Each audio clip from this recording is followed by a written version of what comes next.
అలాగనే 26వ తారీఖున త్రయోదశి మాస శివరాత్రి, జన్మకో శివరాత్రి అని చెప్తూ ఉంటారు.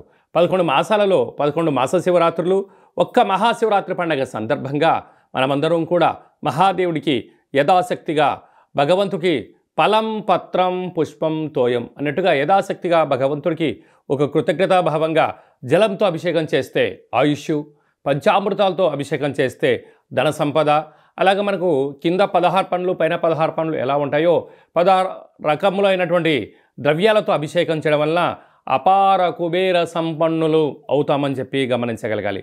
కనుక మహాశివరాత్రి రోజు యథాశక్తిగా దైవనామస్మరణ, ఆధ్యాత్మిక చింతన, అభిషేకము, జాగరణ, స్వామివారికి కళ్యాణ మహోత్సవంలో పాల్గొనడం, ఆ అక్షంతల శిరస్సుపైన వేసుకోవడం వలన గృహంలో ఉండబడినటువంటి వాస్తుదోషం, జాతకంలో ఉన్న గ్రహదోషం తొలగి అఖండ ఆయుర ఆరోగ్యాలని మహాదేవుడు ప్రసాదిస్తాడని చెప్పి గమనించగలగాలి.